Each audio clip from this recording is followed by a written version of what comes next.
자, 이제 194페이지 물권 변동입니다. 변동이라고 하는 우리가 민총할 때 권리 변동했었죠. 근데 이제 민총은 물권, 채권을 다 합치니까 권리 변동이고, 이제 물권들 하니까 물권 변동 이렇게 들어갑니다. 물권의 발생, 변경, 소멸입니다. 그럼 물권 변동은 발생, 변경, 소멸이고, 물권 변동을 시키는 원인은 뭐냐? 똑같죠? 법률 행위로 인한 물권 변동과 법률의 규정에 의한 물권 변동, 이렇게 두 가지가 있습니다. 똑같은 겁니다. 그래서 지금 물권 변동을 보는데 우리는 그중에서 부동산 물권 변동을 봅니다. 동산 물권 변동도 우리가 뒤에 나오기는 나오는데 우리는 주로 뭘 본다? 부동산 물권 변동을 봅니다. 그래서 부동산 물권 변동도 방금 말하지만 물권 변동이 문제가 아니고 우리는 물권 변동의 뭘 본다? 원인이죠. 이 세상의 모든 물권 변동은 다 두 가지 중 하나 아닙니까?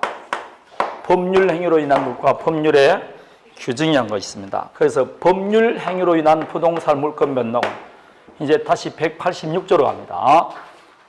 186조를 보면 법률 행위로 인한 부동산 물권 변동은 뭐 해야 된다? 등기하여 그 효력이 생긴다 라고 되어 있고, 187조 상속 공용징수 판결 경매 기타 법률의 규정에 한 부동산 물권의 취득은 등기를 하지 않는다. 다만 등기하지 않으면 이를 처분하지는 못한다 되어 있습니다. 그래서 186조는 자 앞으로 제가 186조 그러면 법률 행위로 인한 부동산 물권 변동, 187조 그러면 법률의 규정에 의한 물권 변동을 말합니다. 법률 행위로 인한 부동산 물권 변동은 법률 행위만 해서는 안 되고 뭘까지 갖춰야 된다? 등기해야 됩니다. 그러나 187조는 등기할 필요가 없습니다. 그러면 어느 것이 법률 행위인 것이고 어느 것이 아니냐는 굉장히 중요한 구분이 들어갑니다. 그래서 매년 한 문제씩 나오는데 요게 어디에 속하는지 보기 전에 먼저 요 등기를 봅니다. 왜 등기를 해야 되는지, 등기와 이 법률 행위는 어떤 관계인지 그걸 보고 186조 7조를 봅니다. 그래서 195페이지 갑자기 2번 물권 변동과 공시, 공신의 원칙이 나오죠. 그래서 공시, 공신의 원칙인데 공시란 조금 전에 우리가 물권은 배타성이 있으니까 물권은 외부에서 인식할 수 있도록 뭘 해야 된다? 공시해야 된다 했습니다. 그래서 물권의 기속과 내용을 외부에서 인식할 수 있도록 일정한 표시를 갖추라는 원칙이 공시 원칙 이렇게 말합니다. 그래서 공시 원칙인데 부동산은 뭐로서 공시한다? 등기, 동산은 점유로서 공시합니다. 그래서 우리가 등기부를 열람해보는 이유가 해당 부동산에 어떤 물건이 누구에게 기속되어 있고 어떻게 변동된지 확인하기 위해서 등기부를 떼보는 겁니다. 물론 등기 외 공시 방법도 있을 수 있게 없게 있습니다. 흔히 명인 방법이라는 공시 방법도 있습니다. 그러나 원칙은 그렇다는 겁니다. 자동차 같은 거는 공시가 아니고 뭐 합니까? 등록하죠. 따라서 동산도 등기 등록하는 동산도 있을 수가 있지만 원칙은 점유가 공시다 이 말입니다. 우리가 주택 임대차 할 때 입주와 전입 신고하면 대항력이 있다 했죠. 그 입주와 전입 신고도 뭐 대신하는 거라 했죠? 등기 대신. 그것도 무슨 수단이다? 공시입니다. 그래서 공시가 꼭 부동산 물권 변동에만 있는 원칙이 아니고 다른 권리 변동에도 인정합니다. 그래서 각종 주민등록한다든지 사업자 등록한다든지 신고한다든지 이런 것들이 다 뭐가 하는 거다? 공시와 관계 있습니다. 196페이지 문제가 되는 게 공신의 원칙입니다. 분명히 방금 물권 변동은 외부에서 확인할 수 있도록 뭘 하라고 그랬죠? 공시하라고 하는데 그 공시가 잘못됐을 때 그 공시 수단을 신뢰한 자를 보호하는 원칙이 공신의 원칙입니다. 예컨대 자전거가 있습니다. 자전거를 빌려줬어요. 빌려주면 을이 지금 점유하고 있지만 실제로는 자전거는 소유자는 된다 아니다? 안 해줘. 소유권은 누구한테 있다? 감액에 있습니다. 근데 동산 공시 방법이 뭐라 했죠? 그러면 지금 을이 점유하고 있으니까 남이 봤을 때는 소유자로 누구라고 공시되어 있다? 을이 소유자라고 공시되어 있잖아. 지금 실제로는 소유자는 누군데? 그런데 우리는 을이 공시가 되어 있으니까 소유자로 믿고 거래할 수 있어 없어요? 있습니다. 예컨대 믿고 매매했다. 그러면 잘못된 공시를 믿었지만 믿은 그대로 권리를 변동시켜 줍니다. 즉 을이 소유자로 믿었으니까 뭘 취득한다? 소유권 취득합니다. 이걸 뭐라고 한다고? 공신의 원칙이라 해요. 잘못된 공시 수단을 신뢰하면 신뢰한 대로 효력을 인정해 준다는 겁니다. 갑이 갖고 있던 아파트를 등기서를 위조해서 을 앞으로 등기가 되었어요. 소유자는 누굽니까? 갑인데 지금 공시는 누 앞으로 되어 있다? 이 공시가 잘 된 겁니까? 잘못된 겁니까? 잘못된 공시죠. 을에게는 지금 뭐가 없다?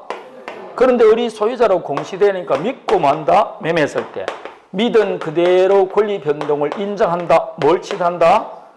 이런 걸 뭐라고 한다고? 공신의 원칙이라고 합니다. 잘못된 공시 수단을 신뢰한 자를 보호하는 거죠. 이렇게 되면 누구는 보호받는다? 상대방, 거래의 상대방은 보호해주지 않습니까? 그래서 공신의 원칙은 누굴 보호하는 제도다? 상대방을 보호하는 제도입니다. 상대방이라는 결국 거래의 안전을 보호하는 제도입니다. 그렇지만 누구는 희생당한다? 진짜한 권리자는 자기 탓도 아님에도 불구하고 물건이 소멸되니까 손해보는 거죠. 결국 공신의 원칙을 인정하면 상대방은 보호받지만 누구는 보호받지 못한다? 진짜한 권리자는 보호받지 못합니다. 그럼 반대면 거꾸로 되겠죠. 그럼 이게 이제 누굴 보호할 거냐에 따라 틀리기 때문에 우리나라는 점유에는 공신력을 인정한다 안 한다? 합니다. 점유의 공신력을 인정하는 걸 흔히 말할 때 선의취득이라고 해요. 그러니까 등기에는 공신력을 인정한다 안 한다? 안 합니다. 즉 무효등기를 믿고 거래받자 보호받지 못합니다. 그래서 흔히 등기에는 공신력이 있다 없다? 없습니다. 무효등기를 믿고 거래받자 보호받지를 못합니다. 자, 다음에 이 공신의 원칙은 지금 동산물권 변동에 인정한다 그랬죠. 근데 이 공신의 원칙이 다른 법률 관계에서도 확장 적용되고 있다. 그게 우리가 저번 주에 봤던 표현대리입니다. 표현대리도 대리권이 있습니까 없습니까? 없지만 대리권인 같은 외관을 믿은 자를 보호하죠. 그것도 외관 책임의 원칙이니까 결국 또 그것도 믿은 자를 보호하니까 공신의 원칙이 확장 적용된 대표적인 게 표현대리입니다. 그래서 표현대리 하나만 기억하시면 됩니다. 표현대리는 공시가 아니고 공신의 원칙이 확장 적용된 것이다. 이렇게 말합니다. 자, 명인방법, 임목등기는 중개법 시간에 하니까 그때 보시면 됩니다. 이거는 나중에 5, 6월 달 그리고 객관식 할 때는 이거 이제 우리도 봅니다. 다음에 물권행위라는 게 나옵니다. 이게 이제 무슨 뜻이냐? 법률 행위로 인한 법률 행위를 하게 되면 내가 원하는 대로 뭘 얻을 수 있다? 권리를 변동시킬 수 있죠. 그럴 때 그 권리가 물권도 되고 뭐도 된다? 채권도 됩니다. 그럴 때 내가 법률행위 할 때 물권 변동을 목적으로 법률행위 할 수 있어 없어요? 있죠. 그걸 무슨 행위라 그런다? 물권행위. 채권 채무 발생을 목적으로 하는 법률행위를 무슨 행위? 채권행위입니다. 따라서 물권행위, 채권행위 다 법률행위다 아니다? 둘 다 법률행위입니다. 다만 내가 원하는 권리가 물권이면 뭐라 그러고? 물권행위. 채권이면 채권행위 이렇게 말합니다. 그러면 법률행위로 인한 부동산 물권 변동은 법률행위 플러스 등기하라 그랬죠. 그럼 그 법률행위는 구체적으로 무슨 행위입니까? 물권 변동을 목적으로 하니까 무슨 행위? 그랬죠. 그래서 물권행위 플러스 뭐라고? 등기해야 된다 이렇게 말합니다. 그럼 이 물권행위와 등기는 어떤 관계가 있느냐? 그게 여러분 물권행위와 등기는 어떤 관계가 있는지 그게 198페이지 물권행위와 공시 방법이 나오죠. 그 이야기입니다. 이 말은 물권 변동은 외부에서 인식할 수 있도록 공시하라 그러는데 인간이 하는 짓 잘 한다 안 한다? 안 하니까 이 공시 원칙을 관철시키기 위한 방법이 나라마다 다릅니다. 그래서 보면 크게 의사주의가 있고 형식주의가 있어요. 그 의사주의를 대항요건주의라고 그러고 형식주의를 성립요건주의라고 합니다. 그래서 프랑스에서는 예컨대 갑과 사이 아파트 매매 계약합니다. 계약은 법률행위죠. 그러면 법률행위로 인한 물권 변동은 물권행위 플러스 등기만 해야 되느냐? 아닙니다. 뭐만 하면 된다? 물권행위, 즉 법률행위만 하면 됩니다. 뭐는 필요 없다? 등기하지 않더라도 물권 변동이 일어납니다. 그럼 법률행위는 의사표시를 요소라니까 결국 무슨 말만 하면 내가 너에게 소유권을 이전한다는 뭐만 표시하면 의사만 표시하면 바로 소유권 넘어갑니다. 그래서 이걸 무슨 주의라 그런다고? 의사주의 이렇게 말합니다. 의사표시만으로 당사자 간의 물권이 변동됩니다. 그럼 이 나라에서는 등기를 안 할 거냐? 그건 아닙니다. 분명히 을이 뭘 취득했다? 소유권을 취득했죠. 그러나 이 소유권을 취득했다는 것은 상대방이 아닌 누구에게? 제3자에게 대항하기 위해서는 등기해야 돼요. 만일 등기를 하지 않으면 제3자에게는 대항할 수 있다 없다? 없습니다. 그럼 이 나라에서 등기를 하는 이유는 소유권을 취득하기 위해서 등기하는 게 아니고 이미 취득했던 소유권을 제3자에게 막기 위해서 대항하기 위해서 등기를 하는 겁니다. 그래서 등기는 무슨 주의다? 대항 요건이다 이렇게 말하는 겁니다. 그래서 당사자 간에는 그냥 등기 없이 의사표시만으로 물권이 변동됩니다. 즉 물권행위만 있으면 물권 변동이 생깁니다. 그래서 흔히 말할 때 말한다 의사주의 혹은 대항요건주의 이렇게 말합니다. 그런데 독일은 틀립니다. 갑과 을 사이에 아파트 매매 계약했다. 즉 법률행위 했죠?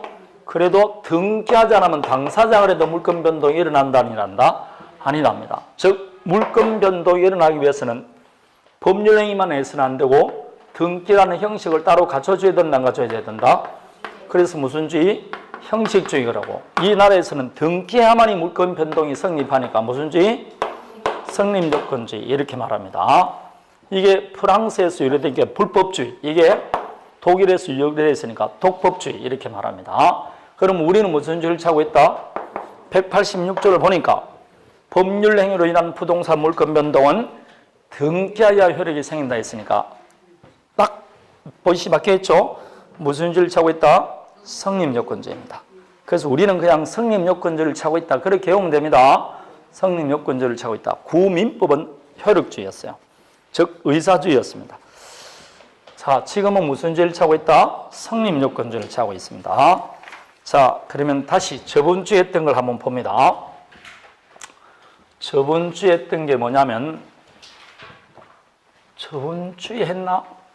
아니다. 첫날에 했구만요. 자, 방금 제가 조금 전에 법률 행위를 하게 되면 내가 원하는 대로 뭐라고? 권리를 변동시킬 수 있다. 그 권리는 물권이 될 수도 있고 뭐도 될 수 있다. 채권 될 수도 있습니다. 그러면 채권 변동을 목적으로 법률 행위를 할 수 있고 물권 변동을 목적으로 법률 행위를 할 수도 있다. 채권 변동을 목적으로 하는 법률 행위를 무슨 행위? 채권 행위.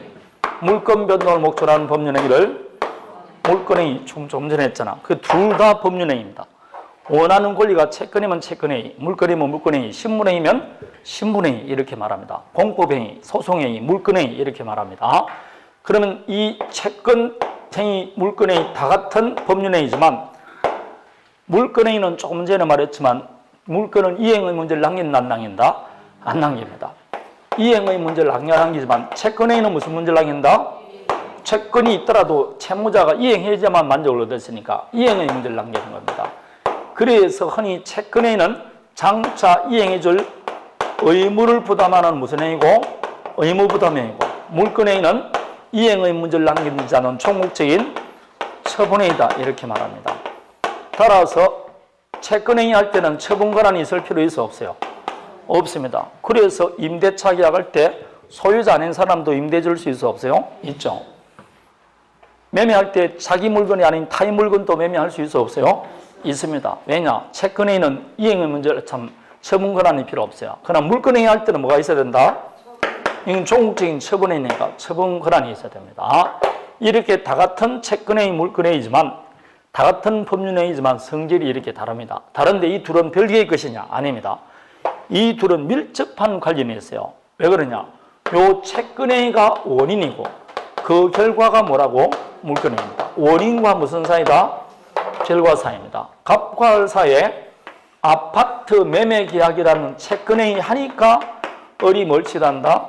소유권 취득이라는 물권 변동이 일어나는 거고, 저당권 설정 계약 하니까 을이 뭘 취득한다? 저당권. 전세권 설정 계약 하니까 전세권을 취득합니다. 증여 계약 하니까 소유권을 취득하고, 교환 계약 하니까 소유권을 취득하죠. 이렇게 채권행위가 원인이 돼서 뭘 치닫는다? 물건을 치닫합니다. 원인과 무슨 사이다? 결과다. 이렇게 말합니다. 여기서 이제 문제되는 거. 원인과 결과인데 원인이 잘못됐을 때 결과에 어떻게 영향을 미치냐 안 미치냐 이 문제가 들어가는 겁니다. 그래서 갑과 을 사이에 해컨대 아파트 매매 계약이 체결됩니다. 그래서 10일 날 계약하고 20일 날 중도금 주고 30일 날 잔금 주고 이때 등기서를 넘겨주기로 합니다. 그래서 을이 실제로 등기했어요. 등기하면 물건 변동됐습니까? 안 됐습니까? 대초 갑이 갖고 있던 소유권이 누구한테? 을에게 이전됐습니다. 그리고 원인이 지금 매매 계약은 법률행위죠. 그럼 법률행위로 인해서 물건이 변동됐어요. 그럼 물건 변동되기 위해서는 법률행위로 인한 물건 변동은 물건행위 플러스 뭐 해야 된다? 그럼 물건행위 했겠죠. 물건행위 했으면 그 원인행위 뭐가 있어야 된다? 채권행위가 있어야 돼요. 그럼 언제 채권행위 있고 언제 물건행위 했느냐? 이게 이제 순전히 이론입니다. 이론인데 거꾸로 나갑니다. 계약은 분명히 법률행위는 맞죠? 이게 채권행위냐 물건행위냐는 이행의 문제를 남기면 채권행위고 없으면 물건행위입니다. 그럼 매매계약하면 끝입니까? 이행의 문제를 남깁니까?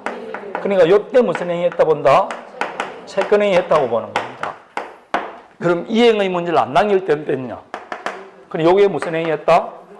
이때 물건행위 했다 이렇게 보는 겁니다. 이게 다 그런 게 아니고 그냥 무인성을 인정할 때 이렇게 학자들이 이렇게 이야기하는 겁니다. 독자성을 긍정할 때. 안 그렇고 이때 채권행위 했다 이렇게 보는 견해도 있습니다. 이렇게 일반적으로 보는 겁니다. 이날 무슨 행위 했다? 채권행위. 이때 뭐 했다?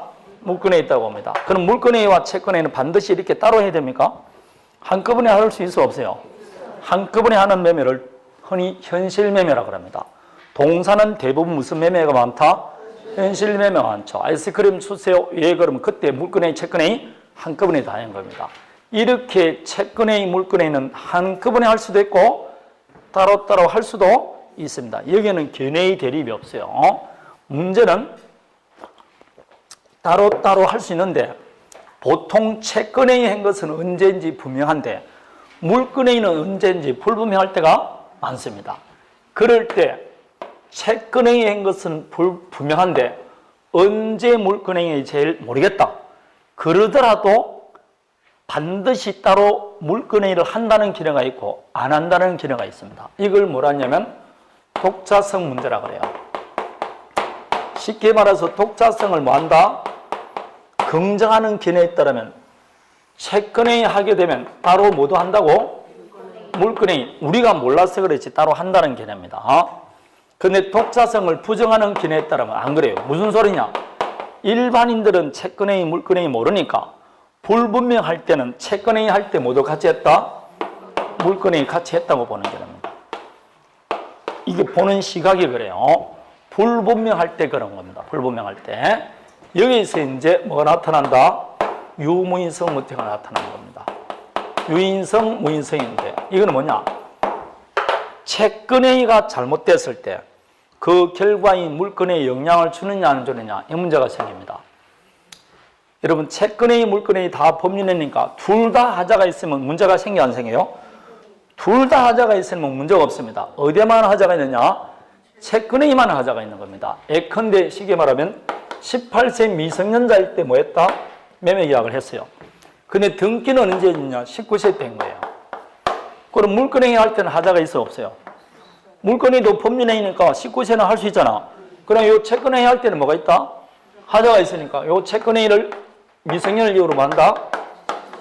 그럴 때 이 물건에 영향을 주느냐 안 주느냐 이 문제가 생긴다니까요. 이 이야기입니다. 이 채권행위 매매 계약이 무효, 취소, 뭐가 됐다? 해제가 됐을 때 이 결과의 물건에 영향을 주느냐 안 주느냐 그게 유인성, 무인성입니다. 있을 유자, 원인인 자니까 원인의 영향을 받는다, 유인. 영향을 받지 않는다, 무인. 그렇습니다. 유인, 무인은 그런 뜻을 합니다. 원인 행위가 결과에 영향을 주느냐 안 주느냐 그 이야기예요. 그러면 이 경우 무인성과 유인성이 있어요. 그럼 무인성은 영향을 준다 안 준다? 없을 문자는 영향을 안 준다는 겁니다. 그럼 뭐만 소멸한다고? 채권행위만 소멸하고 결과의 물건에 영향을 안 줍니다. 이 말은 그러면 딱 단적으로 말했을 때 이 매매계약이 무효 취소 해제되더라도 물건에는 그대로 유효죠. 그럼 올 앞으로 뭐가 돼 있으니까? 그럼 이미 일어났던 물건 변동에 영향을 준다 안 준다? 안 줘요. 그럼 여전히 소유자는 누구라는 겁니까? 연이을이 소유자라는 겁니다. 그냥 채권에만 소멸하지 이미 일어났던 물건 변동에 영향을 안 주는 거예요. 그런데 유인성은 틀립니다. 무슨 소리냐? 아무리 채권행위와 물건행위는 별개의 것이라 하나 원인과 결과인데 원인이 잘못되면 결과에 영향을 줘야 된다는 겁니다. 영향을 준다. 영향을 준다는 말은 모두 없어진다고? 물건행위도 없어집니다. 그럼 물건행위 플러스 뭐가 있어야 되는데 물건이 없으니까 결국 물건 변동이 아린합니다. 이 말은 이 매매계약이 무효 취소 해제되면 계약만 없어지는 게 아니고 이미 일어났던 물건 변동도 없었던 원상태로 들어갑니다. 즉 물건 변동이 있었다 안 없었다? 없었던 상태로 들어갑니다. 즉 소유권은 바로 누구한테 간다고? 바로 갑에게 가버립니다. 해제와 동시에 소유권은 바로 갑에게 갑니다. 앞으로 된 등기는 당연히 무슨 등기다? 무효 등기가 됩니다. 바로 소유권이 회복됩니다. 지금 이 경우 유인성에 따르면 소유자는 누굽니까? 지금 사회 앞으로 등기되어 있어 안 돼 있어요? 안 돼 있더라도 갑이 소유자라는 겁니다. 이 말은 등기 없이 뭘 취득한다? 소유권을 취득하니까 187조입니다. 등기 없이 바로 소유권을 취득한다는 겁니다. 이게 유인성입니다. 근데 판례는 여러분 요 유무인성은 독자성을 긍정할 때만 유무인성일지 독자성을 부정하게 되면 채권행위가 잘못되면 뭐도 잘못되니까 어차피 지금 잘못됩니다. 그러니까 독자성을 부정하면 당연히 무슨 성밖에 안 된다? 유인성밖에 안 가요. 그럼 독자성을 긍정할 때 유무인성이 있는 겁니다. 그럼 판례는 독자성을 인정하느냐? 안 해. 부정해요. 그러니까 당연히 판례는 무슨 성을 취한다? 유인성을 취하죠. 그래서 이 위에 있던 것은 쓰잘데없다. 시험에 절대로 안 나온다 이 말입니다. 한 번도 나온 적 없고 물어본 적도 없습니다. 그리고 독자성, 유무인성 말 안 합니다.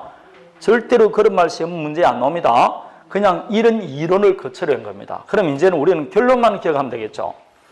계약이 무효, 취소, 해제되면 물건 변동은 없었던 원 상태로 바로 돌아간다 안 돌아간다? 바로 돌아갑니다. 그래서 198페이지 밑에 자, 유무인성 나오죠? 그래서 오른쪽 199페이지 독자성, 다음에 유무인성 나오는데 한 두세 번 읽고 바로 200페이지로 가보면 됩니다. 200페이지 가보면 판례가 하나 나옵니까? 자, 판례를 봅니다.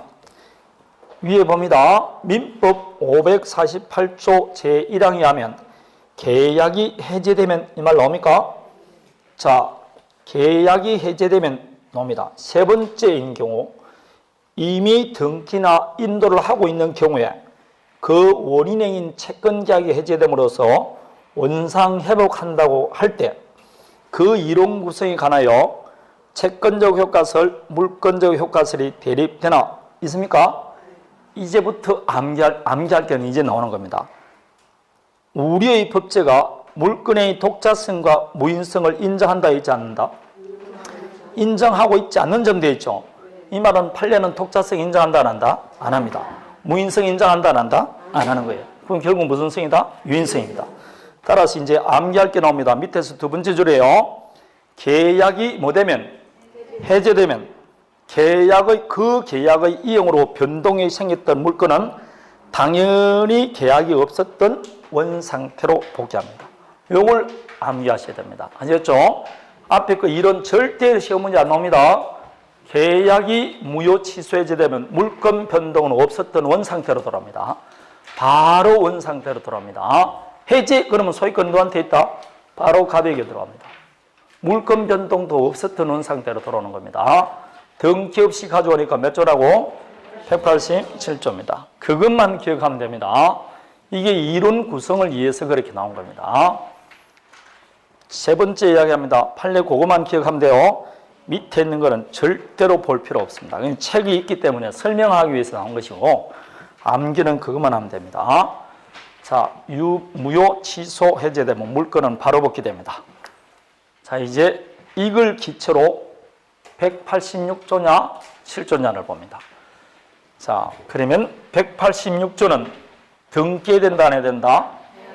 그렇죠. 이제 부동산 물건 변동에서 법률 행위로 인한 부동산 물건 변동은 등기를 하라 이렇게 되어 있습니다. 자, 성립 요건제입니다. 그런데 근본적으로 등기를 안 하는 물건이 두 가지가 있죠. 등기부에 없는 물건이 뭐가 있습니까? 점유권, 다음에 그렇습니다. 등기 안 하는 권리입니다. 그래서 유치권과 점유권은 성질상 등기를 필요하지 않습니다. 자, 여기에서 이제 문제가 되는 거 186조, 즉 등기해야 되는지 안 해야 되는지 견해의 대립이 있는 게 있어요. 어떤 사람은 186조다, 어떤 사람은 187조다 하는 게 있는데 우리는 이제 판례를 암기해야 되겠죠.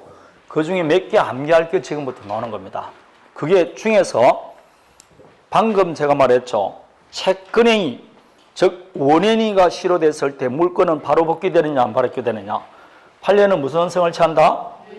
유인성을 취하니까 원인행위 그러면 그냥 매매 이야기 못했다, 무효, 취소, 해제됐을 때 물건은 바로 복귀된다. 187조라는 게 판례이긴 아닙니까? 등기 없이 바로 물건이 취득되니까 187조입니다. 그래서 186조냐 7조냐 하면 100% 시행은 이게 나오는 겁니다. 계약이 무효, 취소, 해제되면 판례에 따라 물건은 바로 복귀됩니다. 180 몇 조다? 7조입니다. 그게 무인성은 볼 필요가 없어요. 다음에 밑에 있는 이제 재단법인 설립 노조, 요거는 이제 민법 48조에 있는 것인데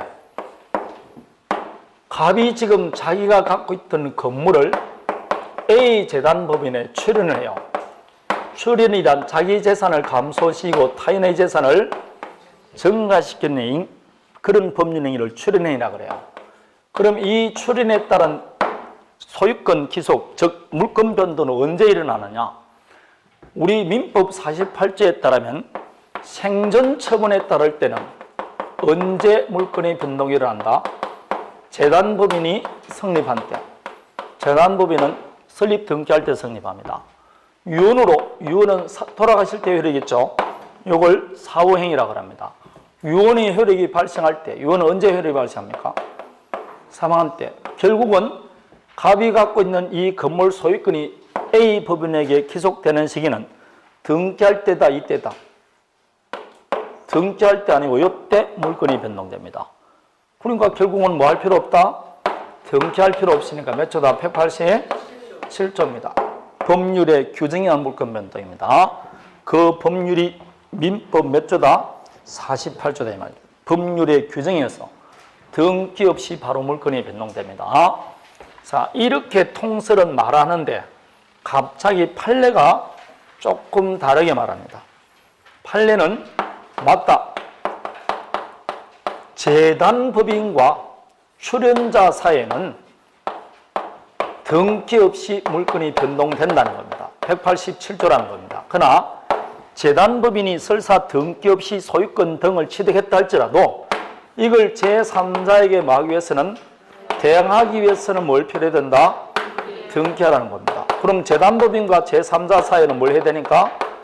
등기해야 되니까 186조다. 이런 결론이 나옵니다. 판례가 그렇게 말합니다.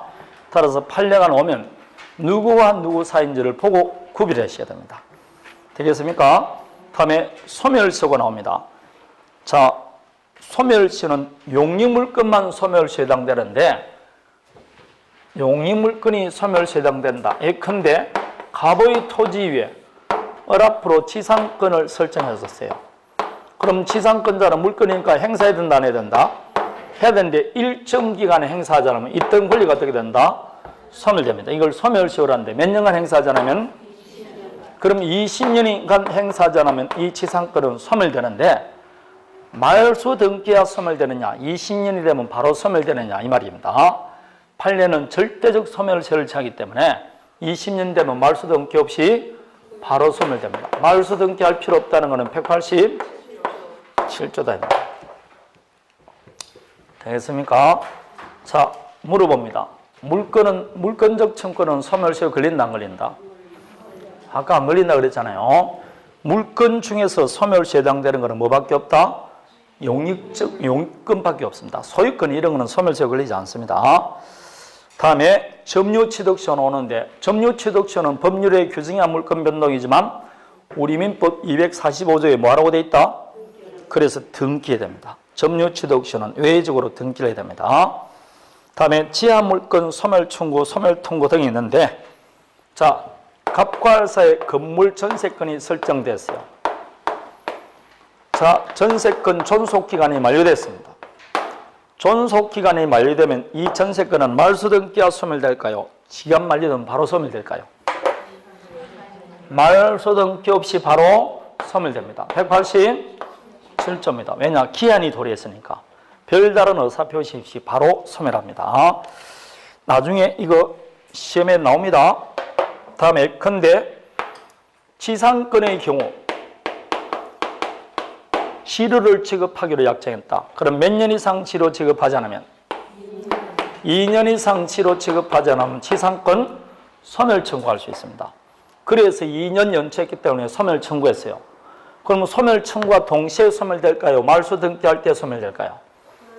소멸 청구와 동시에 소멸됩니다. 이걸 형성권으로 봅니다. 따라서 말소 등기 없이 소멸되니까 187조다 이 말입니다.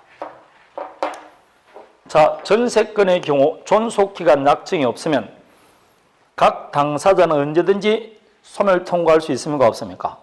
있죠. 통고받은 날로부터 몇 월이 되면 6월이 되면 소멸합니다. 그럼 6개월 되면 바로 소멸하리나 말소 등기되느냐? 바로 소멸됩니다. 187조입니다. 이런 것들이 해당됩니다. 186조냐 7조냐 외우는 수밖에 없습니다. 다 학설이고 팔려고 그랬습니다. 밑에 포기 나오는데 포기는 유죄포니까 포기죠. 당연히 이거는 법률행위니까 뭘 해줘야 된다? 등기, 말소 등기 등을 해야 됩니다. 자, 다시 212페이지를 가봅니다.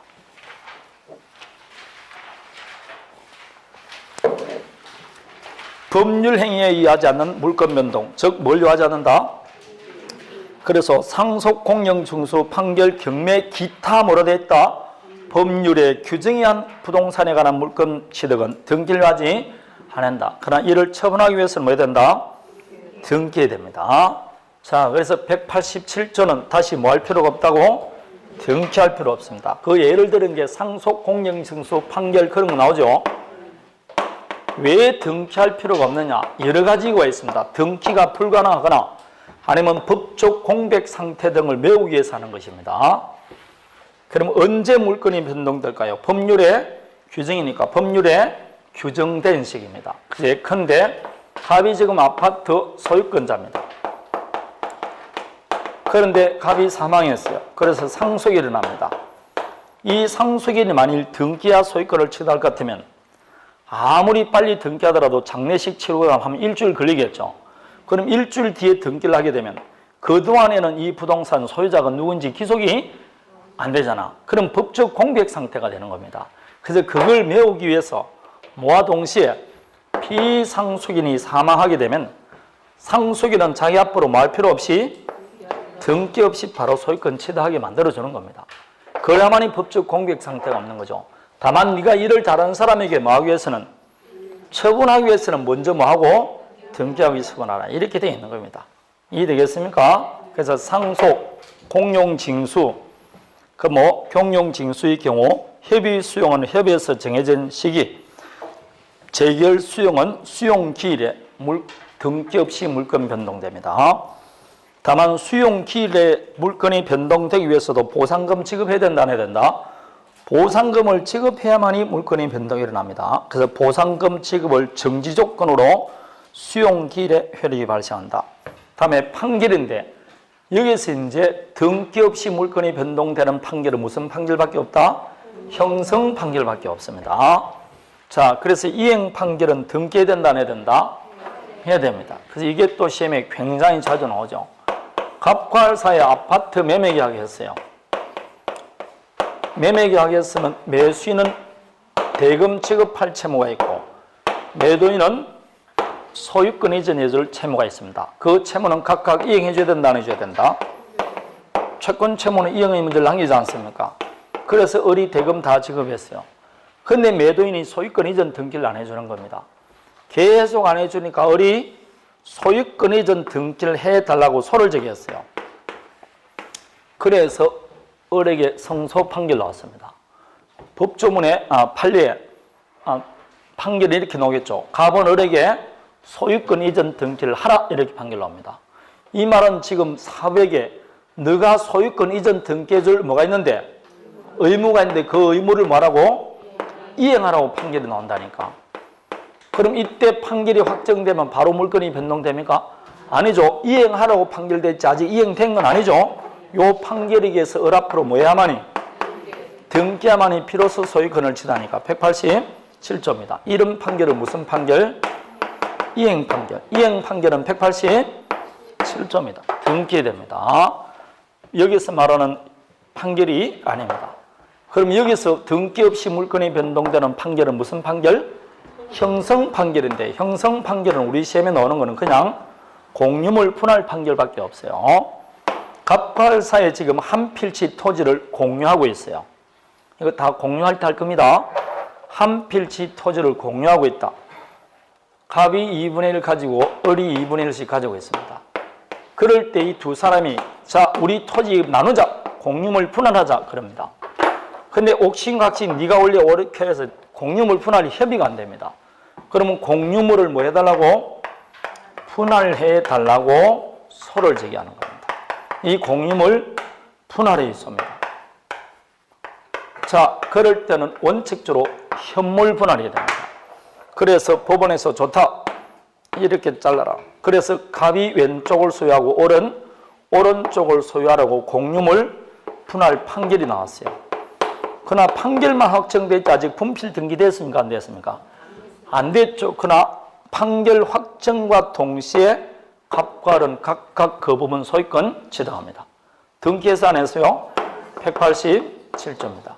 요게 흔히 말하는 무슨 판결? 형성 판결입니다. 그래서 형성 판결은 뭐 할 필요 없다? 등기 없이 바로 물건이 변동되는데 형성 판결 예를 든 것이 우리는 뭐만 기억하면 된다고? 공유물 분할 판결. 그것만 기억하면 됩니다. 그 사행위 취소 이런 거는 안 봐도 돼요. 공유물 분할 판결입니다. 그래서 213페이지 제일 위에 213페이지는 212페이지 거기에 2번 공유물 분할 판결 나오죠. 다음에 상속재산 분할 판결 나오는데 상속재산도 공유니까 결국은 이 공유물 분할 판결이란 말과 똑같습니다. 똑같은 거다. 등기 없이 물건이 변동됩니다. 그러나 이행 판결은 등기해야 된다 안 해야 된다? 해야 됩니다. 다음에 경매입니다. 경락대금 완납하면 되지 등기할 필요가 없습니다. 그리고 기타 법률의 규정 이거 다 외워야 됩니다. 첫 번째 신축 건물은 보존 등기할 때입니까? 건물이 완성되면 취득합니까? 건물이 완성될 때입니다. 다음에 2번 법정자 나오죠. 그 법정자가 법률의 규정 준말 아닙니까? 따라서 법정자가 나온 모조리 몇 조라고? 187조입니다. 다음에 3번 봅니다. 왜 피담보채권이 소멸되면 저당권은 말소 등기 없이 소멸할까요? 담보물권의 부종성 때문에 그렇습니다. 피담보채권이 소멸되면 담보물권은 무조건 소멸합니다. 말소 등기 없이 소멸합니다. 아주 시험에 자주 나오니까 꼭 기억해야 됩니다. 피담보채권이 소멸되면 담보물권은 무조건 소멸됩니다. 여기에 저당권만 예를 들어서 그렇지 가등기담보나 양도담보도 마찬가지입니다. 변제가 되면 소멸합니다. 다음에 혼동 좀 이따가 보겠죠. 혼동도 187조입니다. 5번은 했죠. 아까 유인성 무인성 할 때 했지 않습니까? 법률행위가 무효 취소되면 판례는 바로 복귀된다고 그랬죠. 6번 소멸시효도 방금 했었죠. 다음에 전세권 법정갱신 이것도 얼마나 자주 나오는지 봅니다. 여기는 키포인트가 되는 단어가 뭡니까? 법정 아닙니까? 법률의 규정이니까 뭐 할 필요 없이 변경 등기 없이 물건이 변동됩니다. 자 물어봅니다. 건물 전세권의 전세권의 경우 법정갱신이 있는데 토지 건물 모두 인정될까요? 건물에만 인정될까요? 법정갱신은 건물에만 인정될까요? 아니면 토지에도 인정될까요?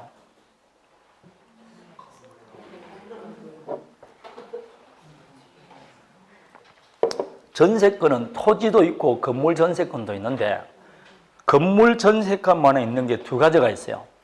1년 최단기간하고 법정갱신입니다. 그건 건물에만 있습니다. 그런 걸 외워놔야 돼요. 건물에만 있는 게 몇 가지가 있다고? 두 가지. 최단기. 건물 전세권은 몇 년 미만으로 정할 수 없습니까? 1년 미만으로 정하는 경우 1년으로 본다 되어 있습니다. 그리고 법정갱신도 어디에만 있다? 건물에만 있습니다. 다음에 8번 존속기간 만료 아까 다 했습니다.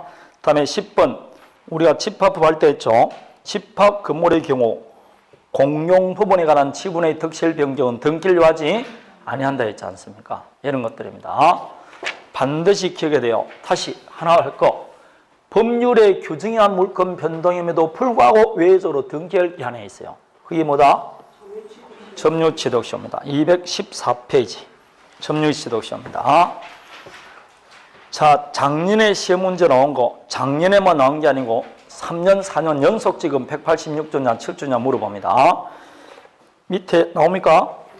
2번만 봅니다. 건물 소유자의 땡땡 시장권. 무슨 시장권? 그건 법률의 규정이니까 뭐 할 필요 없다? 등기할 필요 없습니다. 다음에 3번 분묘기지권이 뭐라고? 시효취득인데 분묘기지권은 등기한다 안 한다? 등기부에 분묘기지권이라는 거 없지 않습니까? 분묘기지권은 공시수단이 볼로이가 공시수단입니다. 그래서 등기하지 않습니다. 다음에 4번은 키포인트가 경매, 5번은 키포인트가 법정갱신. 그렇습니다. 이렇게 시험 문제 나옵니다. 뭐 이거는 객관식 문제 할 때 워낙 나오니까. 자, 이제 186조는 뭐 해야 된다? 등기. 187조는 등기할 필요 없죠. 그러나 이를 처분하기 위해서는 등기해야 된다, 안 해야 된다? 그래서 그 등기에 관해서 이제 등기가 절차법이지만 실체관계에 영향을 미칠 수 있습니다. 그 등기에 관해서 지금부터 살펴봅니다. 202페이지를 돌아가 봅니다. 202페이지 밑에 등기를 하지 않은 부동산 매수인의 법적 지위 나옵니까? 그거부터 이제 등기와 관련된 겁니다. 그걸 지금부터 살펴봅니다. 그거 보고 이제 중간 생략 등기 등을 봐야 되는 겁니다. 오늘 원래 이게 충분히 할 수 있으라 생각했는데 시간이 안 되네요. 자, 다음 주에 뭘 본다? 등기에 대해서 보도록 하겠습니다. 202페이지 이하를 보도록 합니다. 이해되겠습니까? 자, 202페이지 다음 주부터 할 겁니다. 186조, 187조 했으니까. 자, 너희 수고했습니다. 맞죠?